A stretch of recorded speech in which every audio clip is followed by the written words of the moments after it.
넘어가게 되면 말씀에 대한 이해입니다. 말씀에 대한 이해는 아까 말씀에 대한 뭐라고 연구에 대한 부분입니다. 그래서 먼저는 이 연구라고 해가지고 상아탑에 있는 학자들이나 일부 성경 신학자들에게만 해당되는 내용이 아니에요. 우리 있는 모든 신자는 다 신학자인 거예요. 아시겠죠? 모든 신자는 다 신학자인 거예요.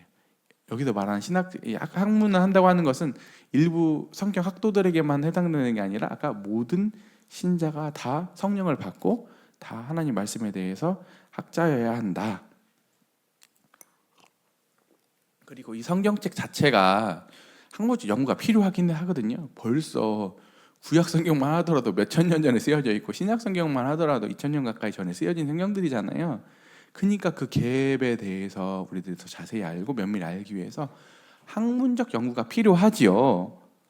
하지만 실은 본래 성경은 누구에게 주어진 거예요? 학자들에게? 아니에요. 아주 범인인 아주 평범한 신자들에게 주어진 거예요. 원래 성경이 주어진 목적 자체가.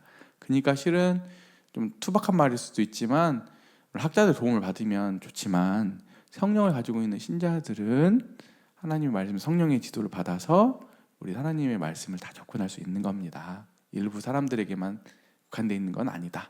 그들도 실은 어떻게 보면 우리 도움을 주도록 하는 도구요, 수단이다. 이렇게 이해하면 좋겠습니다.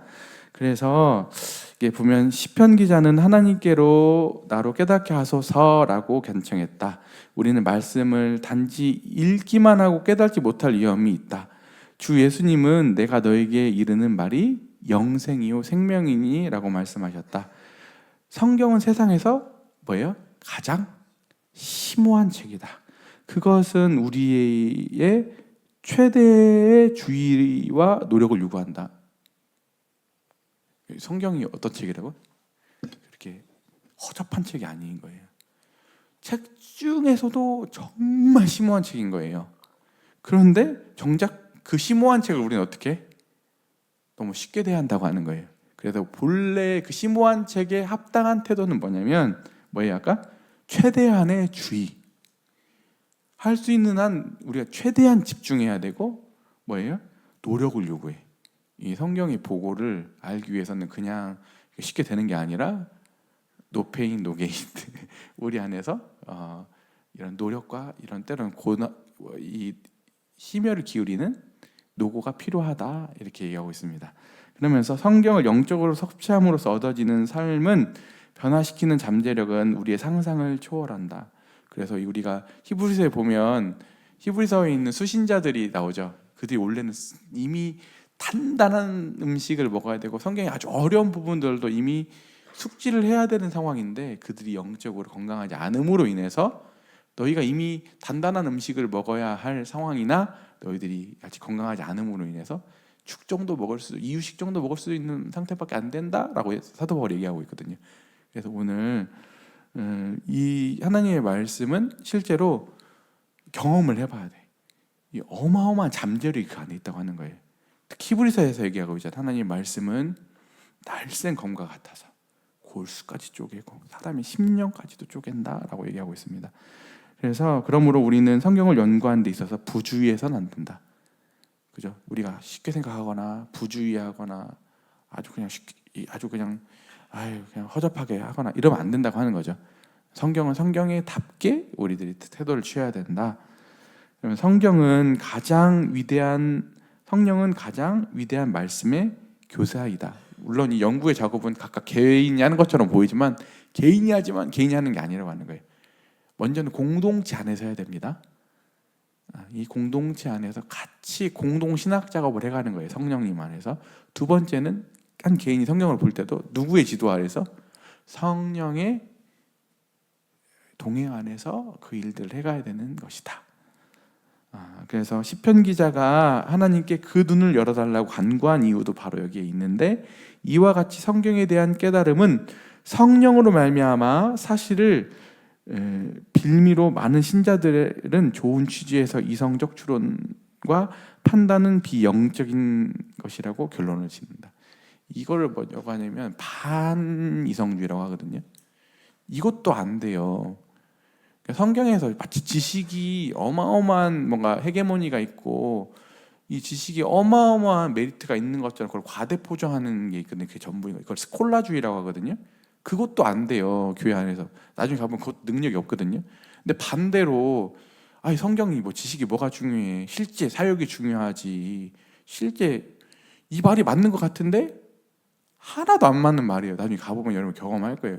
그래서 이렇게 보면 취지는 그래서 성령을 말미암은 사실을 빌미로 많은 신자들이 좋은 취지에서 이성과 추론을 판단은 비영적인 것이라고 결론 짓는데 그런가 하면 이교도적이고 감정적이고 인위적인 지도자들은 신자들에게 이성을 전적으로 무시하고 오직 성령의 인도하심에 대한 주관적인 인식만 의지하라고 한다.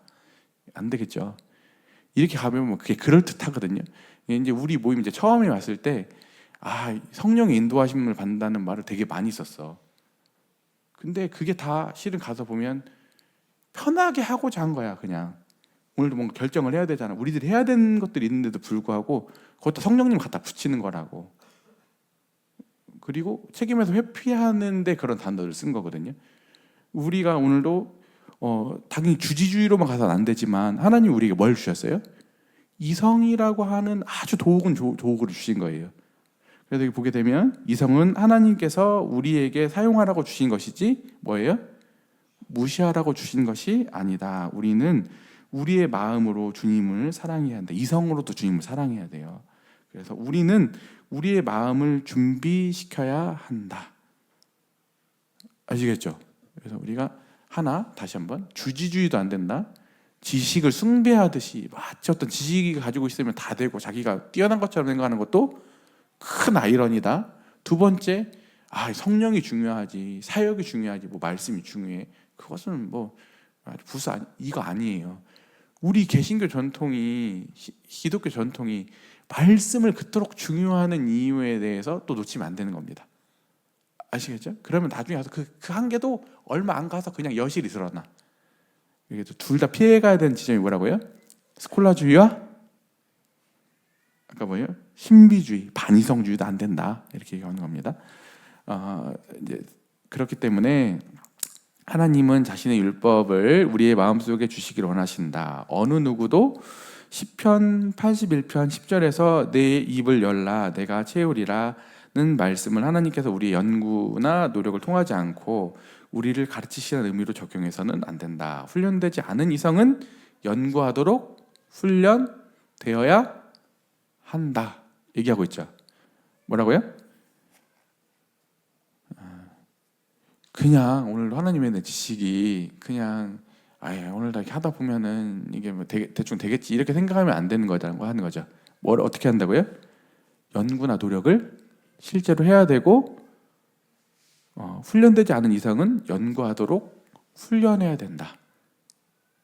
우리가 다시 한번 이성을 너무 그 이상의 가치를 부여하는 것도 문제가 생기는 거거든요. 이성을 너무 중요시 여기는 것도. 하지만 또 이성을 어떻게 하는 거예요? 너무 간과하거나 그것을 평가절하하는 것도 양심적이지 않은 거예요. 그래서 여기 보게 되면 진정한 말씀을 깨닫기를 원한다면 성경을 대충 훑어보는 습관을 버리고 철저히 연구하는 습관을 길러야 할 것이다. 계속 그 태도에 대해서 얘기하고 있습니다. 두 번째는 다시 관찰, 해석, 적용으로 또 넘어가거든요. 다시 한번 보겠습니다. 이제 관찰해 가는 데 있어서 성경은 전체 조망에서 세밀한 부분에 이르기까지 망원경이면서 동시에 현미경적이어야 된다. 성경 분석은 다음 지침에 따라야 한다라고 했을 때, 관찰해 가는 데 있어서 두 가지 방법이 있죠. 하나는 성경 전체를 보기도 하고, 아니요 그 책 전체 열개를 보기도 하는 거거든요. 근데 저는 옛날에 이 작업을 진짜 성경에 보면은 이런 신학책에 보면은 신약 개론, 구약 개론, 성경 총론 이런 것도 있거든요. 그런 책들을 보고 어떤 마태복음을 들어가기 전에 성경 전체를 보기도 하고 어떤 그 파트를 봐가지고 마태복음이 어떤 얼개로 되어 있는지 충분히 그걸 보고 숙지를 했었거든요. 어떤 책을 보기 전에.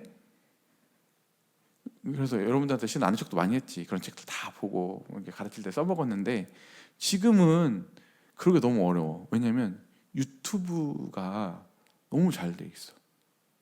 여러분 성경 연구하기로 하자고 하면 널려 있어. 그것도 진짜 좋은 학자들이 아주 정제해가지고 만들어 놓은 유튜브들이 이게 넘쳐나거든요. 그래서 실은 근데 저는 그 유튜브 성경 볼 때 되게 많이 활용하거든요. 이게 봐가지고 한번 전체 얼개를 쭉 볼 때 그분들과 한번 틀어놓고 쭉 보기도 하고 그런 작업들 하는데, 여러분들도 건강한 그런 유튜브 성경 채널들이 있으면 좀 검증되고 이미 정평이 나 있는 것들을 활용하면 좋겠어요. 근데 또 하나 단점은 있더라고요. 뭐냐면 유튜브를 보게 되면 예전에 제가 책을 읽었던 내용들은 남아 있어서 내게 되거든요.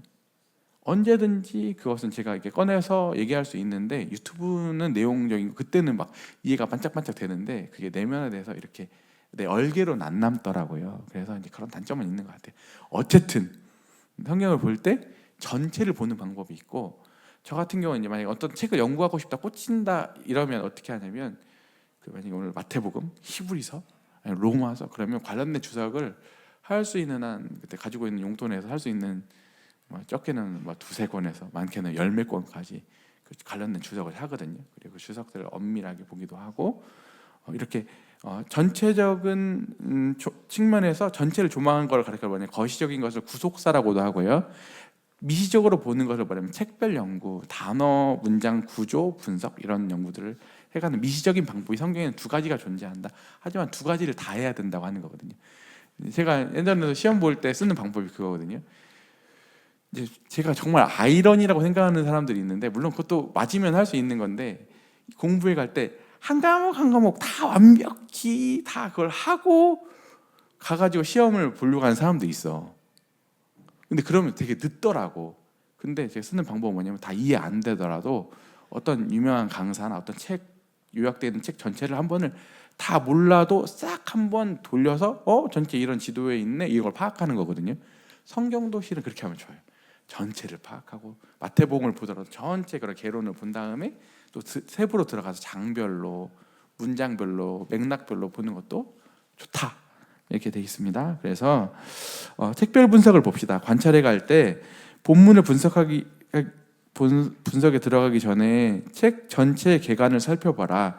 부분을 전체 줄거리와 관련시킴으로써 우리는 문맥과 관련 없는 개념을 삽입시키는 과오를 피하게 된다. 어떤 성도가 와가지고 막 본문을 보고 막 엄청 충만해가지고 얘기하는 거야. 막 자기 깨달았다고. 근데 가서 보면 맥락상 안 맞아. 근데 나중에 가보면 그 지체는 그걸로 인해 그 단계에 충만했는지 모르지만 얼마나 가겠어요. 나중에 가보면 약간 이불킥하고 싶지 않을까? 근데 그런 거거든요. 그래서 실은 어떤 세부적인 걸 깊이 파는 것보다 전체 맥락에서 그 부분의 위치를 차지하는 게 중요하다. 우리 요즘 임용고시 공부하는 지체들도 있고 시험 준비하는 지체들이 있는데 제가 항상 강조하는 게 있죠. 뭐냐면 항상 그 전체를 보고 그 안에서 적절한 그 의미와 그 위치를 찾아내는 게 중요하다. 이거 얘기하는 이유가 성경에서도 비슷한 것 같습니다. 그 다음에 이제 장별 분석을 하거든요. 성경엔 장절이 있을까요? 원래 성경엔 장절이 없습니다. 이건 언제 생긴 거냐면 그 출판이 되면서 성경이 이렇게 활자가 생기면서 출판하면서 그때 그 출판업자들이 일부 이런 그런 성경학자들을 데리고 와가지고 그때 붙여놓은 거예요. 이게 정교하게 돼 있는 건 아니에요. 우리가 편의상 어느 지점에 있거나 구획을 나누기 위해서 찾아보기 위해서 출판할 때 장절이 있거든요. 어쨌든 장절별로 하는 것도 중요하지만 어떤 맥락 전체 안에서 이제 보는 게 중요하다, 이렇게 얘기하고 있고요. 세 번째는 이제 장을 넘어서서 이제 그 더 세부적으로 문장별로 분석할 수 있거든요. 한 문장을 보면서 그 문장의 주어가 뭐지, 동사가 뭐지, 목적어가 뭐지, 이렇게 봐가면서 보는 것도 또 필요한 부분입니다. 너무 어렵죠. 여기까지 여러분들은 뭐 여기까지 볼 건 아니에요. 나중에 관심이 있는 분야들이 있으면 이렇게 보는데 이런 부분들도 있다. 네 번째는 뭐냐면 주제별 분석입니다. 앞에 있는 것들은 성경 본문들을 놓고 한 내용들이라고 하면, 이제 네 번째는 이제 교리적으로 연구하는 건데 이것을 가르쳐 조직 신학이라고 해요. 뭐라고요? 그러니까 성경은 주제별로 안 돼 있죠. 쭉 내러티브로 돼 있죠. 쭉 큰 전체 이런 책 통으로 되어 있는데 그 성경에 있는 내용들을 주제별로 묶여가지고 성경 인간, 하나님, 종말 이런 내용 그런 큰 주제들을 가지고 나눠 가지고 이렇게 정리해 놓은 주제별 나눠 놓은 걸 이제 조직 신학이라고 하거든요. 그것을 뭐냐 주제별 분석이에요. 그래서 성경의 중요한 교리적 주제들에 친숙하고 그것을 성경이 어느 한 구절에 다루어져 있는 주제인지를 살펴보라. 그러면서 가운데 보면 주제별 성경 연구는 성경의 지식과 생활을 위한 적절한 기초가 되어준다. 저는 정말 감사해요. 실은 이제 이 주제별 성경 연구가 다 좋은 건 아니거든요. 왜냐하면 성경을 보게 되면 성경 자체가 주제별로 안 돼 있죠. 성경은 내러티브로 돼 있거든요. 흐름이 있어요. 그렇기 때문에 이 조직 신학이라고 하는 게 실은 굉장히 얼마 전까지 발달이 돼 있었는데 지금은 여기에 대한 이 방법론에 좀 회의적이긴 해요. 왜냐하면 성경을 봤을 때 이 주제만 봤더니 성경 어딘지도 모르겠고 어떤 맥락에 있는지가 다 사라지니까 많은 부분에 신학적 한계가 있다는 것이 이제 드러났거든요. 그래서 다시금 성경 신학으로 돌아가자. 옛날에 우리 이제 배웠던 내용들이 있었죠. 뭐가 있었어요? 십자가의 승리, 세계 구속 여명, 또 옛날엔 성경은 드라마다 뭐 이런 내용들이 다 전체 맥락의 성경을 보는 방법들이거든요. 그럼에도 불구하고 저는 정말 감사해요. 이 주제별로 정리가 되어 있어야지 또 여기에만 또 몰입돼 있어가지고 그게 안 돼 있으면 문제지만 두 개가 같이 공존해 가면서 보완했을 때 굉장히 많은 것들을 정리할 수 있고 전달할 수 있고 가르칠 수 있고 너무 중요한 부분이거든요. 그래서 여러분들이 나중에 기회가 되면 자매 모임에서는 하나님의 큰일 했죠. 예전에 개혁주의 교회학 개요. 그게 다 조직 신학들이거든요. 주대별로. 그게 주류가 될 수는 없지만 그런 교리적인 정리들도 아주 필요한 부분이다.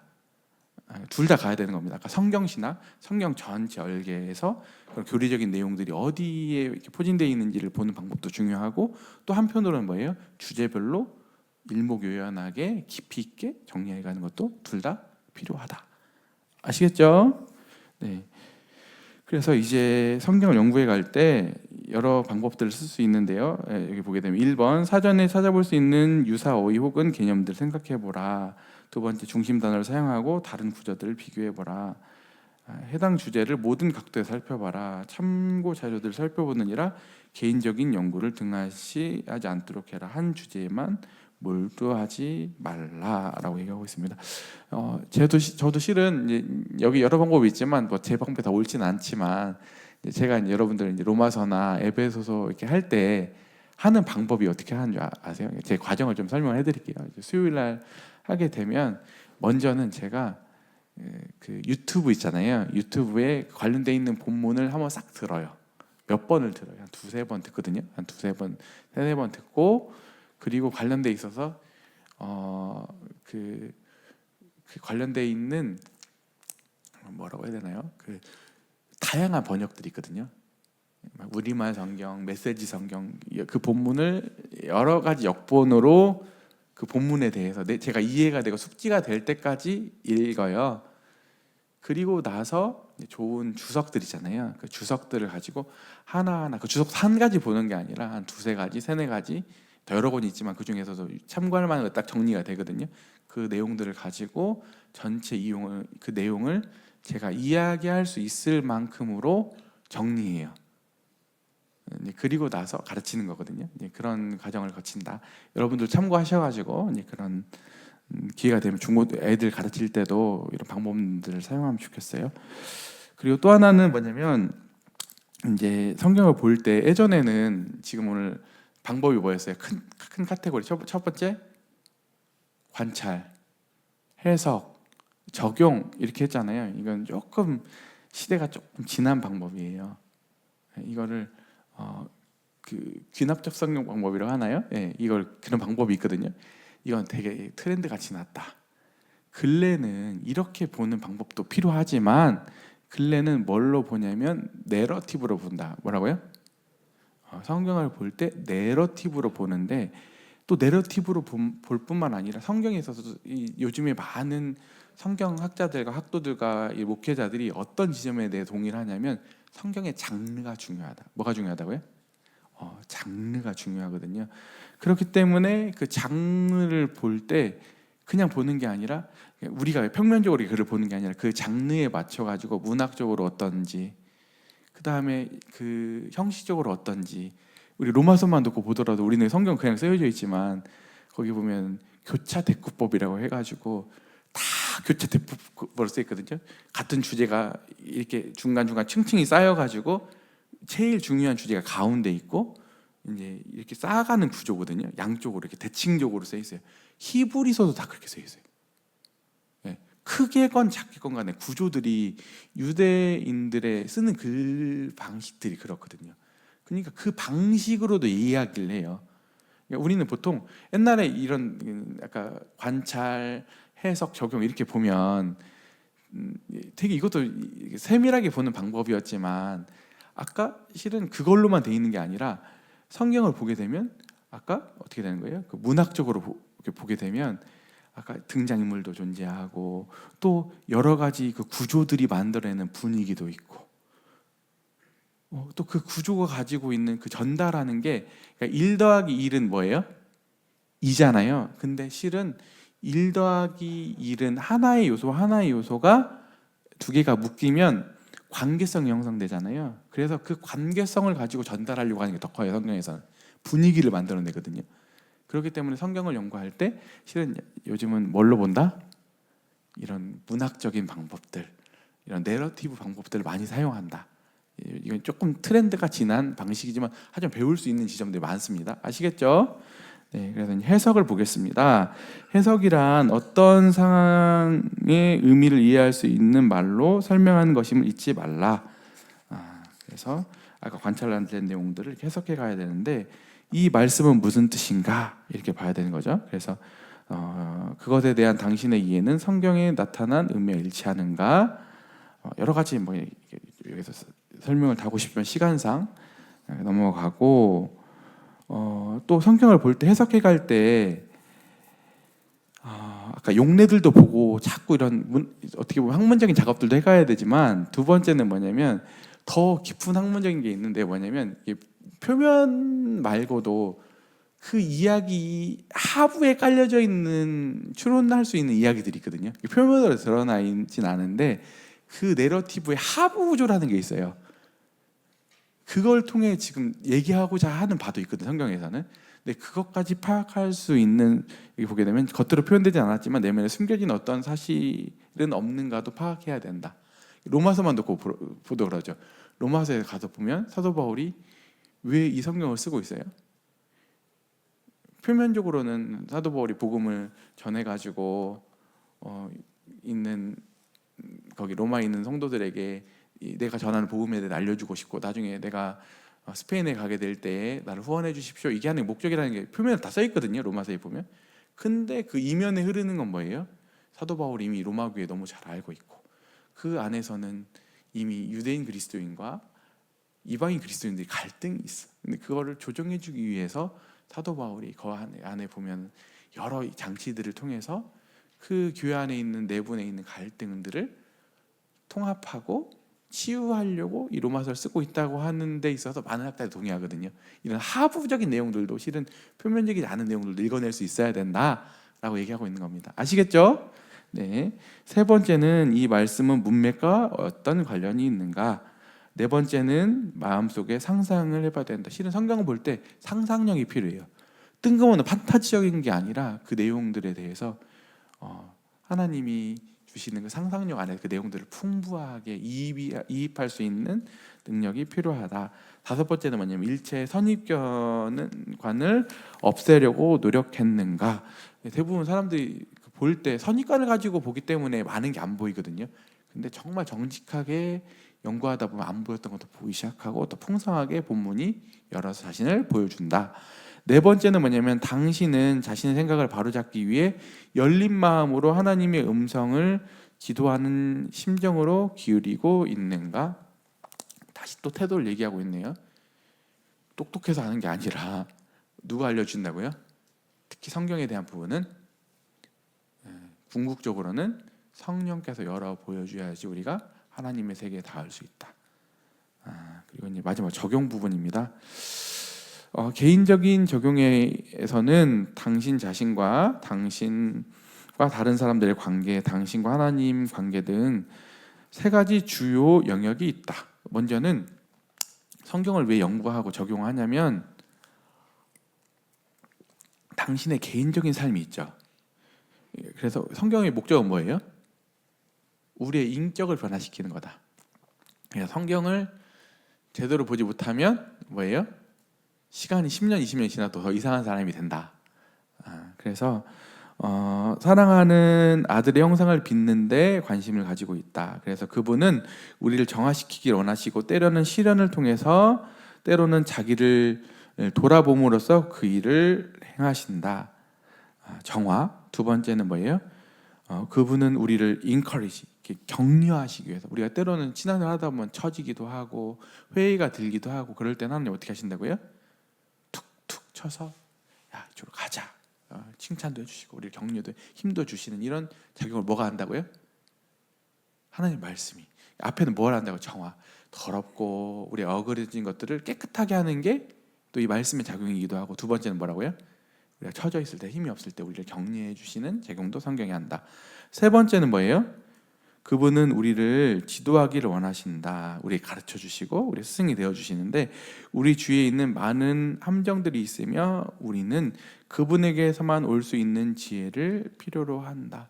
우리가 살고 있는 세상은 타락해 있죠. 그래서 우리가 하나님의 뜻대로 가지 못하게 하려고 하는 강력한 힘이 존재하거든요. 그 세상에서 우리가 하나님 뜻대로 살아가는 것을 가르쳐 뭐라고 하면 지혜라고 해요. 성경은 뭘 주냐면 그 세상에서 하나님의 자녀로 잘 살 수 있는 노하우와 힘과 방법을 제공해 준다 라고 하는 겁니다. 그다음에 두 번째는 뭐냐면 이 적용에 있어서 아까는 개인적인 내용이고 사적인 내용이라고 하면 두 번째는 다른 사람들과의 관계입니다. 그래서 혼자 살 수 있는 사람은 세상에 아무도 없다. 하나님은 우리의 인간관계 속에서 살아가도록 만드셨다. 우리는 이 영역에서 하나님을 영화롭게 드러내야 된다. 특히나 우리 얼마 전에 복음서 봤죠, 마태복음. 우리가 하나님께 어떻게 해야 된다고요? 보면 하나님 모르는 이방인들이 우리의 말을 보고 우리의 행실을 보고 하나님께 영광을 돌리게 하라라고 하는 말씀이 있었잖아요. 그런 것처럼 우리가 하나님의 말씀을 반드시 섭취하고 하나님의 말씀을 연구하면 반드시 관계성 가운데 있어서도 반드시 회복과 하나님을 닮은 것들이 나오기 시작하는데, 여기 보게 되면 첫 번째는 뭐냐면 어떤 부분이 나오냐면 우리는 올바른 말로 사람을 도와줄 수 있는데 그분의 이름으로 냉수 한 그릇이라도 대접할 기회가 우리 주변 사람이 얼마든지 있다. 우리가 하나님의 말씀을 배웠는데 가면 갈수록 옹색해지고 마음이 협소해지고 이기적이고 그러면 말씀 이미 잘못 보고 있거나 뭔가 어느 과정에 문제가 생겼구나라고 하면 틀림없는 거겠죠. 하나님의 말씀을 제대로 섭취하면 어디로 간다고요? 내 자신에서 머물러 있는 게 아니라 다른 사람 너머를 볼 수 있는 거죠. 그때도 제가 그때 주일날도 사회 때 얘기했잖아요. 우리 내 자식 때 성도님들이랑 우리 가족들 20명이 왔으면 얼마나 좋아 하면서 그거의 자위를 가지고 그거에 대해서 혼자만 생각한다고 하면 그게 뭐야? 아무것도 아니지. 근데 그걸 넘어서서 나는 이렇게 풍성함을 누리고 있는데, 그때도 그 구이도자 아이 있는데 엄마 아빠가 다 직장을 가서 늦게 오느니라 혼자서 가야 덩그러니 있었다는 거예요. 우리 성도님들 가가지고 같이 졸업 축하해주고 이래야 되는 거잖아. 신앙생활 잘못하면 아까 내 중심적으로 되는 거예요. 근데 신앙생활을 우리가 처음에 이기적이었다가도 주님 따라서 계속 말씀의 비침을 받으면 어느 점으로 간다고요? 다른 사람을 섬기고 넉넉하고 접대한 지점으로 간다. 환대한 지점으로 간다. 두 번째는 뭐예요? 그분은 우리가 다른 사람 앞에 자신을 낮추기를 원하신다. 하나님은 교만한 자를 대적하시고 겸손한 자에게 은혜를 베풀어 주신다. 이 하나님의 말씀을 지식으로만 알고 아까 일부 그런 것들을 보면 비교해서 내가 뭔가 더 우월하고 이건 잘못 보고 있는 거죠. 하나님의 말씀을 접하기 시작하면 하나님을 먼저 접하잖아요. 하나님이 어떤 분인지 알게 되잖아요. 까불다가도 실은 이럴 분이 아니구나. 하나님 진짜 두려운 분이시구나. 내가 감히 하나님께 이럴 수 있는 분이 아니구나라고 하는 것을 깨달아가는 과정인데, 잘못 알면 신앙생활을 해가면 해갈수록 자기가 뭔가 되느냐, 심지어 오늘도 여러분들이 섬길 수 있는 능력이나 오늘도 여기서 말씀을 전하지만 막 제가 연구를 엄청 많이 하고 막 제가 뛰어난 막 지성 있고 이래서 이렇게 잘하는 게 절대 아니죠. 저도 얼마나 부족한지 모르겠어요. 근데 하나님이 은사도 주시고 돌이켜 보면 하나님이 다 가르쳐 주셨어요. 저희 어머니가 맨날 하는 말이 뭔지 아세요? 정령무자매님이 이런 윙가님, 야, 자는 진짜 대학교 갈 때까지도 만화책도 안 보던 애였는데 제가 어느 순간 그렇게 공익근무 하더니 그때부터 바뀌어가지고 뭐 신학책도 사서 보고 제가 바뀌었다고 하거든요. 근데 지나고 나 보면 제가 막 한 게 아니라 하나님이 그때마다 가르쳐 주셨고 제가 배웠기 때문에 오늘 여러분한테 한마디 하더라도 할 수 있는 거지. 제가 뭔가 유능하고 그래서 여기서 얘기하겠어요? 겸손해 줄 수밖에 없는 거죠. 내가 뭔데 여기서 오늘 서서 이 만자 중에 오늘도 얘기할 수 있는 이 기회가 있고, 이걸 내가 잘났다 생각하면 이게 아이러니어도 한참 아이러지 아닐까? 우리 여러분들 섬기는 것도 그렇잖아요. 도대체 내가 뭔데, 내가 도대체 나 같은 사람이 뭔데 이런 주일학교와 우리 이런 귀한 학생들 섬길 수 있지? 이렇게 감지덕지해 가는 게 정상적인 거지. 아멘이시죠? 예. 그다음에 이제 세 번째는 우리가 다른 사람들에게 하나님의 메시지를 전하기를 원하신다. 그 형태가 어떻든 우리는 그분을 드러내는 일에 부르심을 입은 자들이다. 다른 사람들과의 관계 속에서 우리의 정체성을 얘기하는 거거든요. 뭐냐면 우리는 우리 자신을 증언하는 자들이 아니라 누구를? 하나님이 어떤 분이신지를 증언하도록 우리가 정한 게 아니라 하나님 우리를 그렇게 정하시고 부르셨다고 합니다. 우리 정체성을 분명히 해라. 다른 사람과 관계에 있어서 다른 사람 앞에 내가 자랑하려고 하는 것도 아니고 나의 어떠함을, 나의 어떤 인맥을 쌓으려고 하는 것도 아니고 뭐 한다고요? 하나님이 어떤 분이신지를 우리가 드러내려고 부르심을 받았다. 그다음에 이제 끝으로 이제 세 번째입니다. 우리와 하나님과의 관계입니다. 근본적인 영역이죠. 하나님에 대한 우리의 생각은 종종 그분께 합당한 영광을 드러내기에 너무나도 미흡하다. 대저 여호와는 크신 하나님이시여 모든 신 위에 크신 왕이로다. 우리는 그분을 아는 지식 안에서 자라가야 된다. 첫 번째는 우리가 이 성경을 통해서 하나님을 알아가는데 하나님이 어떤 분이신지를 알아가는 거예요. 하나님이 그분의 인격성을 알아가는 거거든요. 그분에 대한 지식이 아니라 그분과의 관계 속에서 그분이 우리의 삶을 어떻게 관계 맺으시는지를 알아가는 게 이 성경의 첫 번째 목적이다. 두 번째는 뭐예요? 그분의 방법을 알아야 된다. 하나님이, 우리는 다들 왜 우리가 불만이고 하나님에 대해서 때로는 짜증도 나고 회의도 들고 막 그러냐면은 하나님이 내 방식대로 일하기를 바란다니까. 근데 성경을 보면 하나님이 일하시는 탁월한 방법이 어떤지를 이야기를 해주기 시작해요. 그렇기 때문에 우리 수준의 방법이 아니라 하나님이 하시는 방법에 대해서 우리가 알 수 있다. 세 번째는 뭐예요? 이 말 제일 중요해요. 말씀을 왜 연구하는 거예요? 지식 쌓으려 하고 하나님의 임재 보게 되면 당신은 믿음으로 그분의 얼굴을 대해야 된다. 이는 주님의 임재를 가리키며 그분의 얼굴이 우리에게 숨겨질 때 우리는 공경에 처하게 되며 그분의 얼굴이 우리에게 비추일 때 우리는 복을 받게 된다. 그죠? 우리가 성경을 통해서 어느 지점을 가냐면 성경을 내가 많이 알았기 때문에 더 이상 하나님도 필요 없어 이런 지점으로 가는 게 아니라 성경을 통해서 하나님이 고개를 돌리시면 이게 큰 재앙이고 하나님이 내게 눈길을 주시고 내게 끄덕여 주시면 그게 궁극적인 복이구나. 난 하나님으로 끊어지면 안 되는구나. 하나님하고 연결과 관계성 속으로 임재 속으로 성경 연구가 들어가지 않는 연구는 방향성이 이미나 잘못되어 있다. 그래서 자꾸 어느 쪽으로 간다고요? 주님께 더 의존하고 주님께 더 의지하고 의탁하고 하는 방향으로 가게 된다라고 하는 겁니다. 그래서 이제 마지막으로 하나님이 성령께서 당신의 영혼에게 말씀하실 때까지 연구에 몰두할 것을 결심하라. 여러분도 오늘 이렇게 많은 내용 배웠지만 앞으로 말씀 진짜 한번 젊을 때 한번 해볼 거예요. 할 수 있는 대로 여러분들 한번 진짜 여러 그런 문화들이 일어났으면 좋겠어요.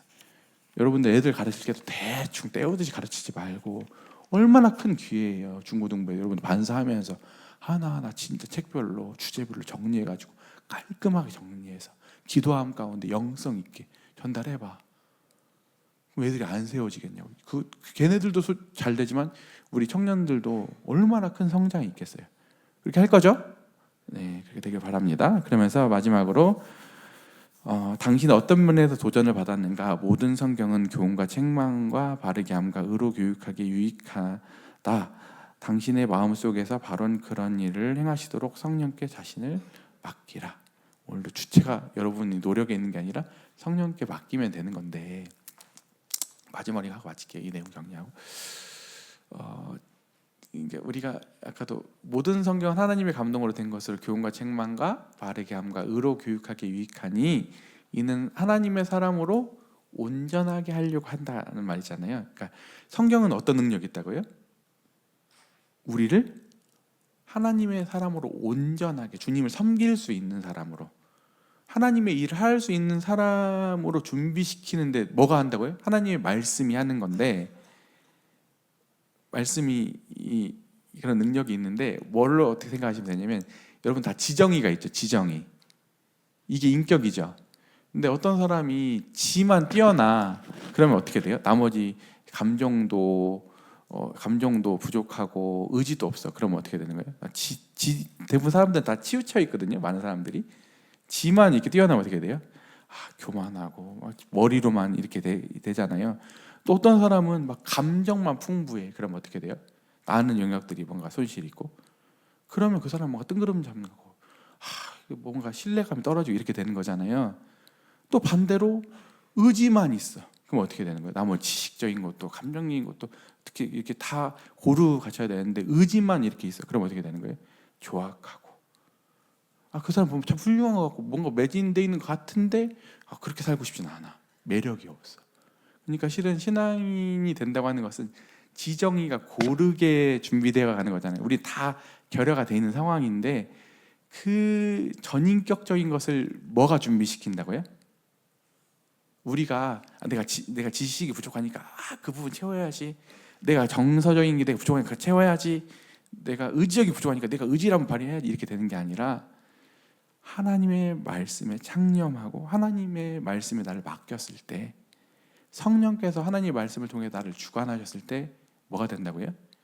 내가 하나님의 사람으로 온전히 준비되어 가는 능력이 내 안에 있는 게 아니라 어디 있다고요? 성령과 하나님의 말씀에 있다 라고 하는 거 마치는 겁니다. 연구해야겠어? 안 연구해야겠어요? 진짜 연구해야겠죠? 그래서 우리 여러분들 정말 우리 교회가 정말 준비되어서 다시 한번 여기 있는 우리 젊은 가정들, 우리 청년들만 이게 준비되어 있으면 우리 교회에 또 역량이 이렇게 쌓이는 거거든요. 다시 강조하지만, 그래서 여러분들이 성경을 또 배울 때 배우고 읽을 때 읽어야 돼. 저 윤강기님이 항상 이런 말씀하셨거든요. 읽을 책도 다 읽을 때가 있다. 그 말씀하셨거든요. 제가 책을 많이 읽을 때, 지금은 책을 봐도 안 들어오고 힘들다, 안 보인다, 이런 얘기를 하셨어요. 근데 저는 그 말을 이해를 못했는데, 근래에 시간적으로나 체력적으로나 옛날처럼 막 머리가 막 이렇게 빠릿빠릿하지가 않아. 진짜 읽을 때가 있어요. 그래서 여러분들 이 때를 놓치지 않고 하나님 말씀을 습득하고 그 안에 젖을 수 있고 준비될 수 있는데, 꼭 준비되어서 다 듬직한 교사들이 나왔으면 좋겠습니다. 오늘 좀 길었네요. 오늘 양도 많고 첫 시간인데 다음 주부터는 좀 더 컴팩트하게 하도록 하겠습니다. 수고하셨습니다.